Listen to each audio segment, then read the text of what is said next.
Muy buenos días, hermanos, para todos ustedes. Que el Señor les continúe bendiciendo. Bueno, en esta mañana estamos compartiendo, continuamos con la exposición de Efesios capítulo 4 y el versículo 31, que vamos a leerlo de memoria, a ver cómo nos va. De memoria, Efesios 4, 31. ¿Qué dice? Quítense de vosotros la maledicencia, es hablar mal de las personas, y dice aquí la palabra, entonces, quítense de vosotros todas esas cosas. Pero también la maledicencia es el pecado de difamar a otros. Es el pecado de difamar a otros. Primera Corintios capítulo 4, versículo 13. Primera Corintios capítulo 4 y el versículo 13. Dice la palabra así: nos difaman y rogamos. Hemos venido a ser hasta ahora como la escoria del mundo, el desecho de todos. ¿Sabe una cosa, hermanos? Hay una ley bíblica que yo creo que no me equivoco en lo que voy a decir. Pero cuando yo voy a hablar algo negativo de una persona, debo hacerla de manera constructiva. Y debo hacerlo solo con la persona que necesita esa ayuda. A usted no le ayuda que le digan que el vecino tiene un amante. ¿A usted para qué le sirve eso? A usted no le sirve que digan que la vecina suya es infiel. ¿Para qué quiere saber eso? ¿O sí? Yo no necesito saber eso. Entonces, cada vez que yo vaya a hablar algo negativo, un aspecto negativo de alguien, debo hacerlo con una orientación de restauración, de edificación, y hablar con la persona que necesita saber eso, que es el implicado. De lo contrario, cada vez que yo hable de usted, es un principio bíblico. Debo hacerlo para resaltar las cosas positivas suyas. Si yo hablo con otros cosas negativas de usted, eso se llama maledicencia. ¿Sabe una cosa?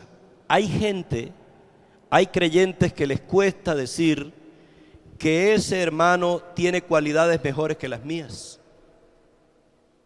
Porque la maledicencia está metida en el corazón de los seres humanos, incluyendo los creyentes. A mí me llama la atención, hermanos, la vida de dos personajes en la Biblia, que era Pedro, el apóstol Pedro y el apóstol Pablo. En alguna ocasión, el apóstol Pablo, siendo jerárquicamente menos que Pedro, porque Pedro tenía la autoridad allá en la iglesia en Jerusalén, siendo de alguna manera también más nuevo en la fe que Pedro, un día, viendo Pablo que Pedro no estaba actuando bien, lo confrontó a él y le dijo en la cara a él que lo que estaba haciendo no era correcto. ¿Han leído yo creo que esa escritura, cierto? Pero después de eso, escuche bien lo que le voy a decir. Después de eso, Pedro ahora se refiere a Pablo. ¿Y con qué palabras y con qué orientación Pedro menciona a Pablo en su segunda carta? Él dice: como nuestro hermano Pablo, según la sabiduría que Dios le ha dado, os ha escrito, y dice: y esos escritos de Pablo, profundos y buenos, inspirados por Dios, los indoctos tuercen. Es decir que Pedro no tuvo ningún problema en reconocer que Pablo seguramente era más profundo que él en sus escritos. Hermano, una práctica que debe ser cotidiana en la vida nuestra y que es medicinal para la familia, que ayuda a la esposa, varones que están aquí, que ayuda a los hijos, madres de familia que están aquí, que ayuda a su esposo y ayuda a sus hijos, es que usted hable siempre bien de los demás. No utilice el nombre de otras personas para hablar mal, porque eso contamina, eso daña, eso infecta a los miembros del núcleo familiar. ¿Cuántos dicen amén, hermanos? Hablar mal de otros, hablar despectivamente, a veces queremos echar atrás lo que otro es, lo que otro dice, lo que otro hace. Entonces es el pecado de difamar a otros. Pero también la maledicencia es el pecado de calumniar a otros. Es el pecado de calumniar a otros. Primera de Pedro 3:16. Teniendo buena conciencia para que los que murmuran de vosotros como malhechores sean avergonzados los que calumnian vuestra buena conducta en Cristo. Hay gente que calumnia. ¿Qué es calumniar? Muy bien. Es hablar. Calumniar es hablar para aumentar para maximizar lo que otro hizo. Eso es calumnia. O para inventar cosas e indisponer a otros contra una persona. La palabra calumnia, hermano Daniel, que es el padre del griego, significa, ¿de qué palabra viene? La palabra calumnia viene de la palabra diablo. Por eso cuando la Biblia habla de que las mujeres no sean calumniadoras, la palabra griega es no sean diablas. Y cuando es para los varones, no sean diablos. Calumniar significa diablos en griego. Y resulta, hermanos, que a veces nosotros calumniamos de una manera sutil. Y le voy a decir esto. Se los voy a ilustrar con algo que ustedes han oído muchas veces aquí, la ilustración de los pastores que predicamos aquí. Calumniar es esto. Pasa el pastor en la mañana, iba a predicar, y entonces se puso la mano aquí y dijo, me siento mal. Y una hermanita que estaba en la primera silla fue y le dijo a la otra, el pastor se siente mal. Y ese le dijo al hermanito que estaba atrás, el pastor está mal. Y ese le dijo al de atrás, el pastor dice que anda mal. Y ese le dice al otro, el pastor dice que anda mal. Y de pronto es con alguna otra mujer que tiene. Y cuando llegó a la última sillas, el pastor era adúltero. Entonces, claro, los ancianos lo llamaron y le dijeron, hermano, hemos sabido que usted tiene un problema familiar, por aquí hay rumores que usted tiene otra mujer. Y entonces empezaron con el de atrás. Y entonces hicieron el estudio y hasta que llegaron otra vez a la primera silla y el pastor le dijo al anciano, sí, hermano, yo dije el domingo pasado que me sentía mal porque tengo problemas en el colon. Entonces a veces nos cuentan algo y sin el cuidado de averiguar, por lo menos si soy chismoso, de averiguar si eso es verdad, si es efectivamente así como me dijeron, si es veraz la información. No, yo no digo nada. ¿Sabe, hermano, que me contaron? ¿Qué tal? Eso se llama ser diablo. Porque yo todo lo que estoy haciendo es que transmitiendo seguramente una mentira que a mí me llegó. Entonces, quítese de vosotros la maledicencia, es decir, no calumniar, no calumniar. Pero también la maledicencia es el pecado de murmurar contra otros, de murmurar contra otros. Judas, versículo 16, bueno, capítulo 1, versículo 16, que lo tienen ahí, dice: Estos son murmuradores, querellosos, que andan según sus propios deseos, cuya boca habla cosas infladas, adulando a las personas para sacar provecho. Pero quiero tomar ahí la palabra murmurar. ¿Qué es la palabra murmurar? Y de ahí vienen algunas palabras que nosotros conocemos como... ¿Cuál es la idea de murmurar?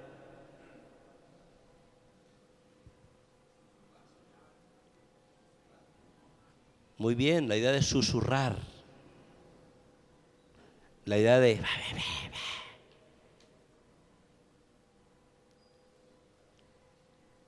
Murmurar, hermanos, es averiguar la vida de los demás o por la vida de los demás para contarle a otro la vida de esa persona que usted investigó con el único propósito de hacer daño, es decir, sin propósito alguno de edificar. Uno a veces llega a la casa y dice, y es común, uy, qué camisa tan fea tenía el hermano fulano de tal.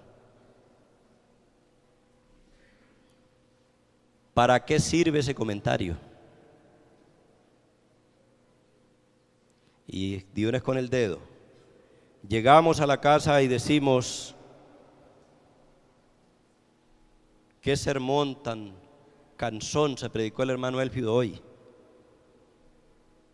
Eso es murmurar.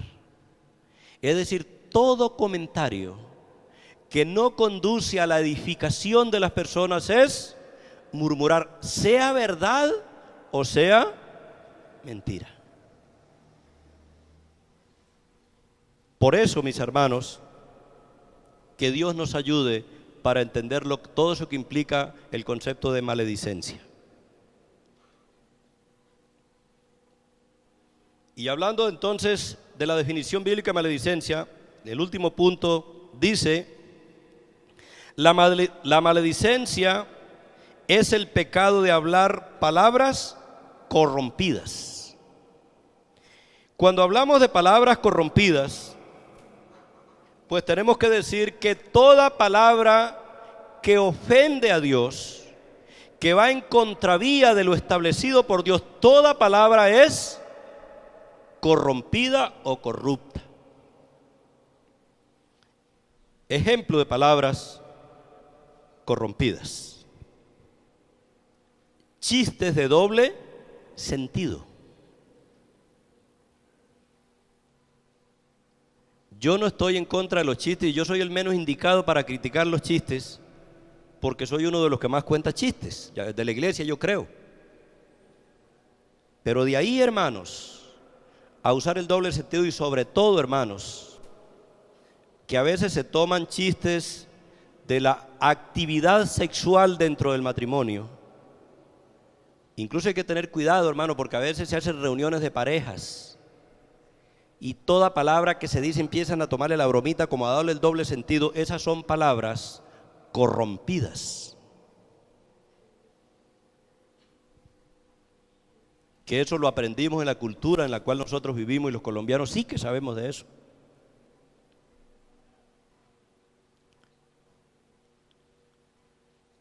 Palabras corrompidas es también todas aquellas que buscan la manera de engañar a los demás. Son palabras corrompidas. Entonces dice Efesios 4:29, ninguna palabra corrompida salga de vuestra boca, sino la que sea buena para la necesaria edificación, a fin de dar gracia a los oyentes. Esto es más o menos una idea, hermanos, de lo que implica el concepto bíblico de la maledicencia. Entonces dijimos, no hablar contra Dios, ni contra su palabra, ni contra sus obras, porque eso es maledicencia. No despreciar en las conversaciones, no despreciar a otros. No difamar a otros, no calumniar, no murmurar, ni hablar palabras corrompidas. Eso es el concepto que da aquí Efesios 4:31, quítense de vosotros, y entre la lista está la maledicencia. En segundo lugar, ya vimos la definición bíblica, ahora vamos a mirar un poquito sobre la fuente de la maledicencia. La fuente de la maledicencia. ¿De dónde viene el concepto ese? ¿De dónde viene el pecado? Más bien, ¿dónde se origina el pecado de la maledicencia? ¿Sabe una cosa? Hay gente que dice que es la cultura. Que es la cultura. No es la cultura. Bueno, las culturas son malas todas. El problema no es la cultura, el problema es el pecado que hay, que mora en mí. Y vamos a mirar ahorita en dónde se desarrolla la maledicencia. Pero quería aclarar lo siguiente. Cuando pensamos que es la cultura, nos equivocamos, porque cada cultura tiene su forma de expresarse. En cada cultura hay formas de expresarse. Hay lugares, hermanos, donde una palabra no es grosera lo que para nosotros es grosería. ¿Sí me hago entender? Hay algunas palabras que para nosotros es grosería, pero que en otras culturas no lo es. Porque la maledicencia no es en sí las palabras que yo digo, escuche bien, sino la orientación con que yo las digo.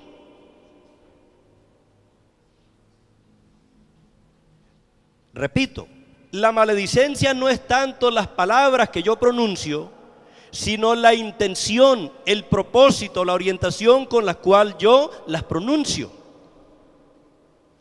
Y voy a explicar esto aquí. Hace años, yo escuchaba orar a un hermanito en Tibú, norte de Santander. El hermanito es, yo no sé si era o es, porque ya estaba, debe haberse muerto ya. Estaba viejito bastante. Él era sordo. Y generalmente el sordo habla duro. Entonces él oraba duro. Y yo recuerdo que él estaba arrodillado por allá en un cuartico donde dormía, y él oraba ahí cerca del templo, y él oraba y decía: Señor, dame doble ánimo. Señor, dame doble ánimo. Y claro, la gente que estaba ahí cerca, los hermanos, empezaron a reírse. Porque la Biblia dice que el hombre de doble ánimo es inconstante en todos sus caminos. Y él decía: Señor, dame doble ánimo. En ese momento que los hermanos que estaban ahí conmigo se reían, yo les dije: ¿sabe una cosa, hermanos? Nosotros nos reímos por lo que él dice, porque entendemos para nosotros lo que significa la palabra doble ánimo. Pero Dios sí sabe qué es lo que él quiere decir. Y gloria a Dios por eso, hermanos. Las palabras delante de Dios no importan, Dios lee la intención del corazón. Por eso a mí no me da afán poner a orar a un hermano nuevo, porque a veces uno pone a orar a un hermano nuevo. El problema es que la gente se ríe, pero Dios sabe lo que ese hermano nuevo está diciendo, así sean barbaridades, porque Dios lee ¿qué? La intención. Yo me acuerdo cuando íbamos a usar la varita con nuestros hijos, y había uno de ellos con esas lagrimotas en los ojos que decía: no me pegue, papá, yo lo perdono, yo lo perdono, yo lo perdono. ¿Qué quería decir él? Perdóneme. Yo entendía, yo decía: no, yo sí lo perdono. Entonces, hermanos, porque a veces nos vamos por allá y decimos, por decir algo, hermano, hay unas culturas en algunos sectores de Santander del Sur, donde usted escucha palabras que aquí del púlpito no se pueden decir. Y uno dice: uy, qué hermanos tan groseros. No son groseros.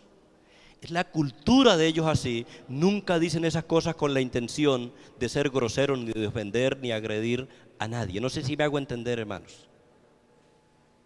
Porque a veces pensamos que yo no practico la maledicencia cuando soy tecnócrata para hablar. Y no. Muy bien. Vamos a mirar entonces la fuente de la maledicencia. La maledicencia, primero que todo, se origina en ¿quién? ¿Quién es el papá de toda maldición, de toda blasfemia y de toda maldad? El diablo. Muy bien. Así como nosotros creemos en Dios, también creemos que hay un diablo y malo. Por eso yo le doy gracias a mi Dios, porque Cristo, dice la Biblia, que lo destruyó en el Calvario de la cruz. El diablo quiere que nosotros estemos hablando mal. El diablo es feliz cuando yo ofendo a las personas. El diablo es feliz cuando yo digo que el tiempo está malo, porque llovió. El diablo es feliz cuando yo maldigo. Hay gente, hay creyentes que casi maldicen la comida que Dios les provee, en lugar de bendecir, de dar gracias, maldicen. El diablo es feliz cuando yo hablo mal de mi papá, de mi mamá, del hijo, etc. Vamos a leer entonces que la maledicencia se origina en Satanás. Satanás es el padre de toda blasfemia.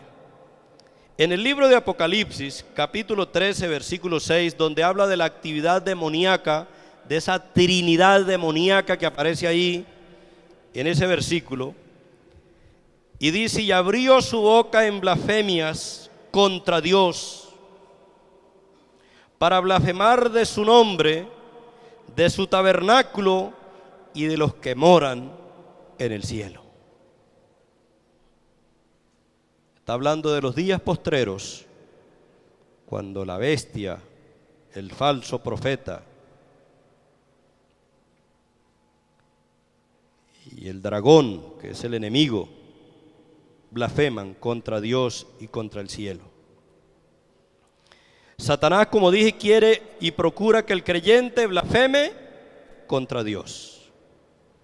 Vamos a pensar un poquito aquí en Job. Los que están aquí, a ver, ¿cuántos no han leído y no conocen la historia de Job? Los que no la conocen, levanten la mano. Que no conocen la historia de Job. Bueno, parece que todos conocemos la historia de Job, ¿cierto? Es una de las historias más predicadas. La Biblia dice que Job tenía bienes, era el hombre más rico, poderoso que había en ese entonces en su tierra. Tenía de seguro una esposa muy buena y seguramente muy bonita también, y 10 preciosos hijos. De esa gente que no le falta, materialmente hablando, nada. Pero resulta que el diablo nunca está contento en que las personas estén bien, y por eso incluso yo quiero aprovechar aquí para decir esto, hermanos. Yo he oído incluso hasta predicadores que dicen que la plata que tiene fulano de tal se le da al diablo. El diablo no da cosas buenas. Y entonces algunos agarran y dicen: sí, hermano, porque la Biblia dice que cuando tentó al Señor, el diablo le dijo al Señor: todo esto te daré si postrado me adorares. Entonces dicen: el diablo da cosas materiales. No, el diablo ofrece, pero el diablo es un triste diablo que no puede dar nada, porque no tiene nada. Ofrece. El pasaje no dice que eso era del diablo, ni que el diablo da. Lo que dice es que le ofreció. Y así hay que interpretarlo. Amén, hermanos. Porque algunos están diciendo que el diablo da dinero. Nada, el diablo lo que da, hermanos, es sarna. El diablo lo que da es hediondez, todo lo negativo, jucha, chikungunya, bueno, todas esas cosas.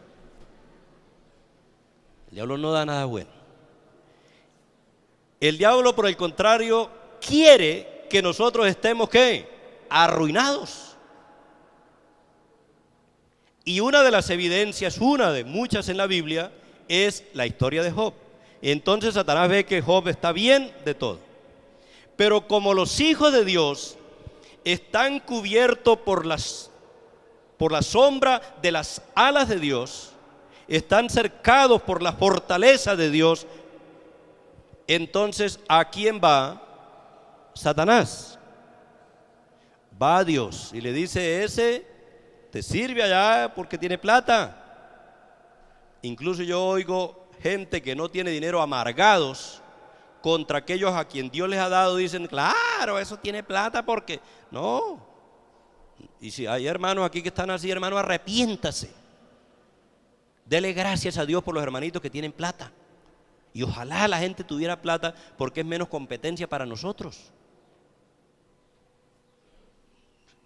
Si hay mucho pobre, hay más competencia. Por allá estaba un tipo arrodillado a un crucifijo y decía: Señor, ayúdame a vender la finca para comprar otra más grande. Y había otro al lado arrodillado: Señor, yo quiero que me des para el desayuno de hoy. Y dice el rico que estaba pidiendo por la finca, dijo: tome 5,000 pesos y no me lo entretenga, váyase.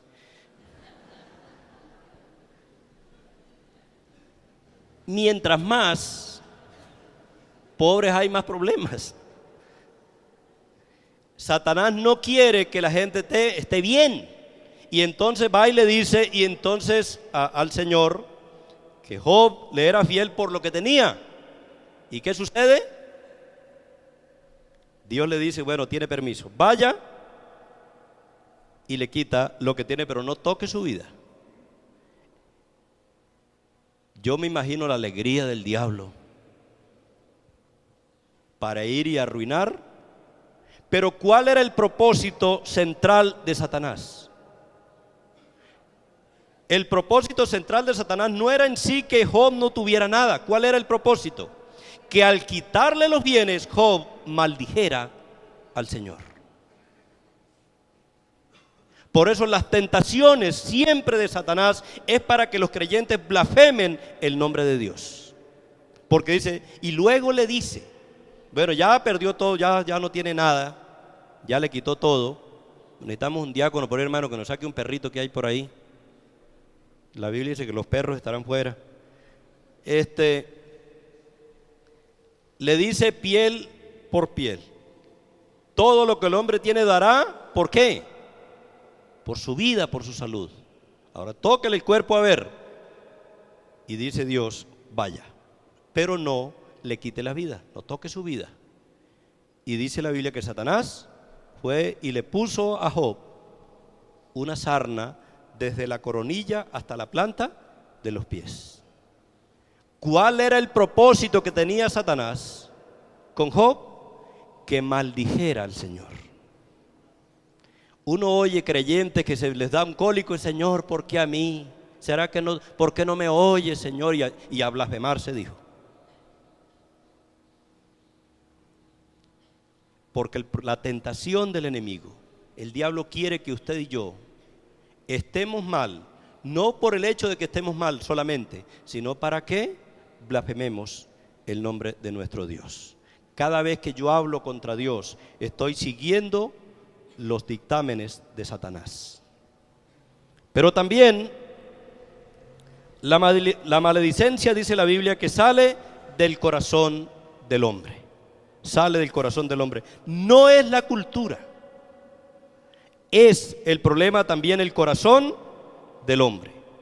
Dice Marcos capítulo 7 versículos 22 y 23. Marcos 7, 22 y 23 dice: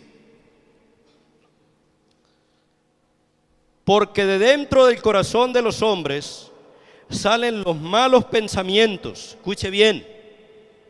Desde dentro del corazón del hombre salen los malos pensamientos, los adulterios, las fornicaciones, los homicidios, los hurtos, la avaricia, las maldades, el engaño, la lascivia, la envidia, la maledicencia, la soberbia, la insensatez. Todas estas maldades de dentro salen y contaminan al hombre. Entonces, ¿cómo podemos nosotros, o cuál es la forma de tener un lenguaje donde no se blasfeme contra Dios ni contra nadie? Hay que tratar con el corazón. Es el carácter el que hay que trabajar. Algunos piensan que es mandarlo a la escuela, al colegio, a la universidad, a la academia, y que allá va a aprender a no maldecir. No, porque el problema está en el corazón del hombre. Muy bien. Entonces el origen es Satanás y la fuente es el corazón del hombre. Tercero, vamos a mirar un poquito las consecuencias de la maledicencia brevemente.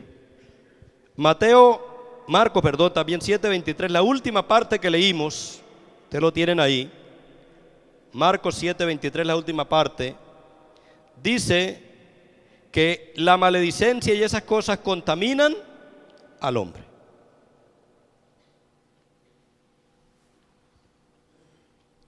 La persona que tiene una orientación a blasfemar o a hablar mal de Dios y de los demás, es una persona que está contaminada y contamina a otros.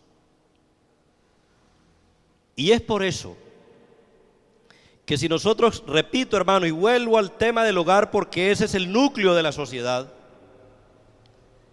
si nosotros tomamos la decisión que aparece en el versículo que hemos estado exponiendo, que es Efesios 4:31, quítense de vosotros, y tomamos la decisión, hermanos, de sacar de nuestra boca la maledicencia, traeremos, repito, salud a la vida de la familia. Porque cuando uno habla mal, contamina. Yo quiero decirles esto.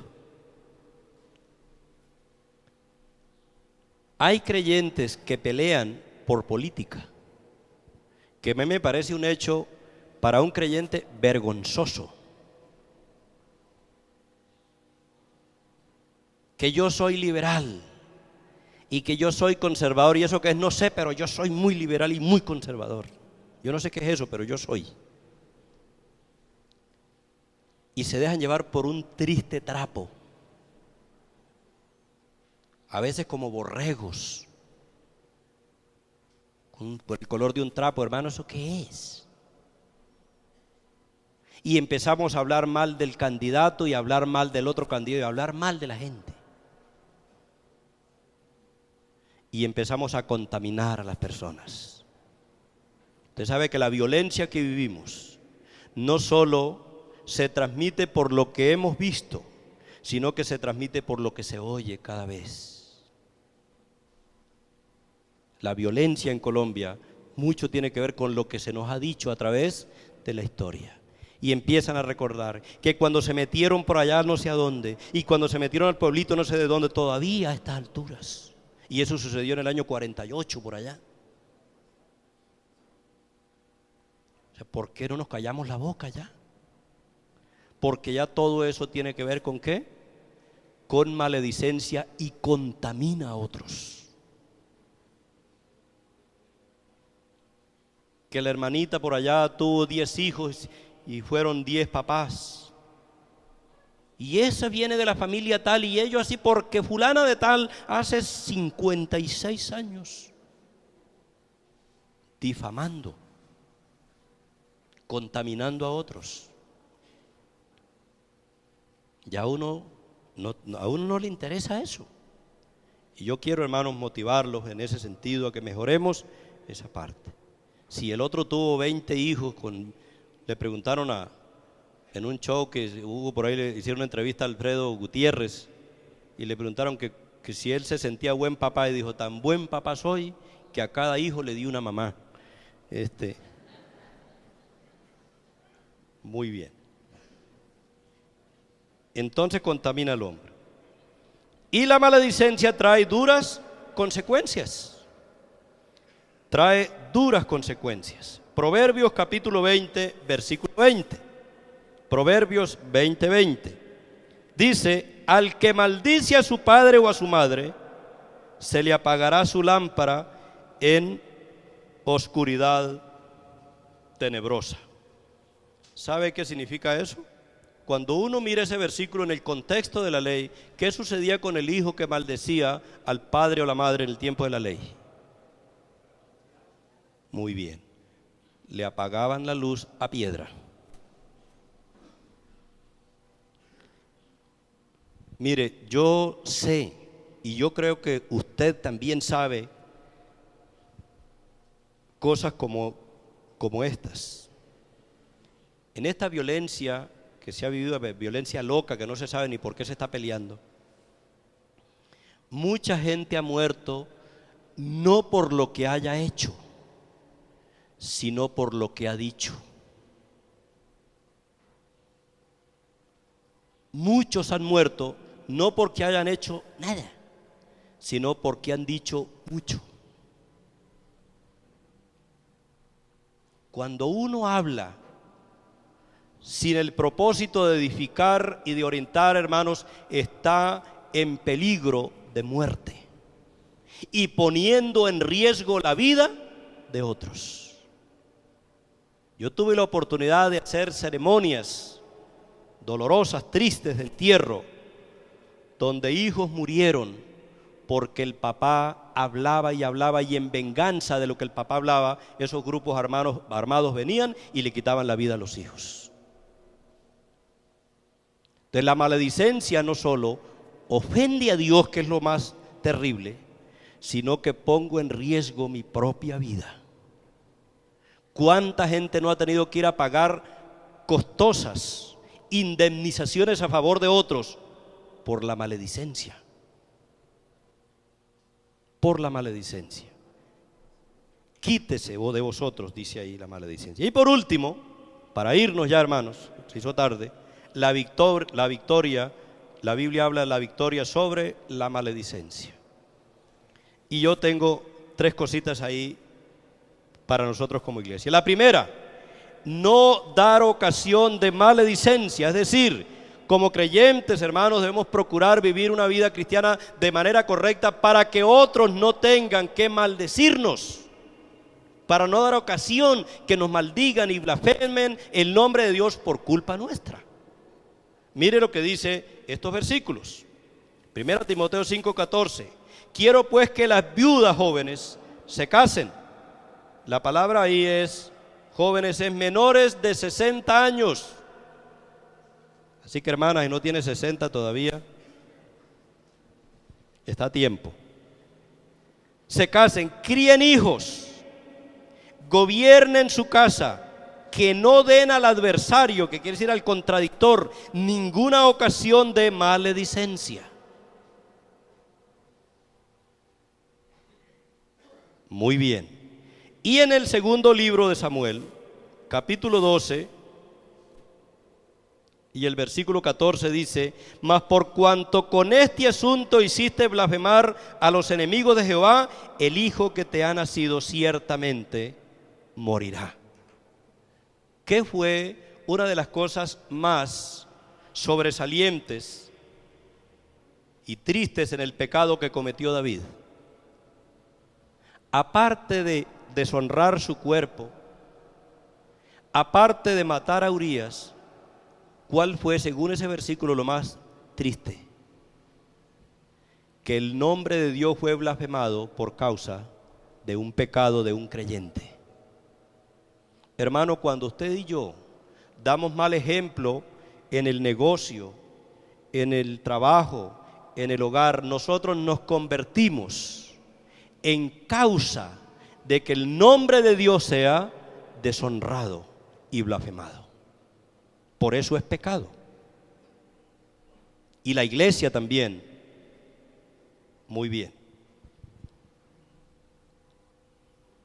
A raíz del escándalo que hubo hace algunos meses con una de las iglesias evangélicas en Bogotá, donde se investigó a una pastora por asuntos de riqueza y eso, hermano, ese ministerio del interior nos tiene a nosotros azotados, porque nos están controlando milimétricamente, porque la falla de uno afecta la vida de los demás. Yo no estoy diciendo que lo que se dice de ella es verdad, pero es para ilustrar que cualquier cosa que nosotros hagamos afecta la vida de toda la iglesia.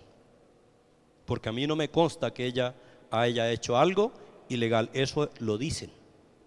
Muy bien. B, tomar la decisión de sacar de nuestra vida la maledicencia, que ya lo dijimos en este versículo. Quítense de vosotros, es decir, despójense de la maledicencia. Y 3, la victoria sobre la maledicencia se da en la iglesia cuando la iglesia disciplina a quienes practican ese pecado. Primera Timoteo 1:20 dice el apóstol Pablo, de los cuales son Himeneo y Alejandro, a quienes entregué a Satanás para que aprendan a no blasfemar. ¿Qué quiero decir con esto aquí, hermanos? Que cuando usted oye, según este versículo, a un hermano hablando mal de otro, ¿qué debe hacer? ¿Acompañarlo? ¿Cotejar la silla, acomodarse para oírlo? No. Disciplinarlo es decirle, hermano, eso es pecado. Que el Señor nos siga bendiciendo, hermanos. Que nosotros podamos entender que la boca nuestra fue diseñada por Dios y apartada por Dios para edificar, primero para honrar su nombre y segundo para edificar la vida de nuestros interlocutores, es decir, de aquellos que nos escuchan. Oremos. Padre, te damos gracias por tu palabra maravillosa que nos anima, pero también nos reprende. Y oramos que nos ayude, Señor, para desarrollar este principio maravilloso de Efesios 4:31, de quitar de nuestra boca, quitar de nuestro ser, de nuestro corazón, la maledicencia. Te alabamos, te glorificamos y te damos gracias en el nombre de Cristo nuestro Salvador. Amén. Dios los bendiga, hermanos.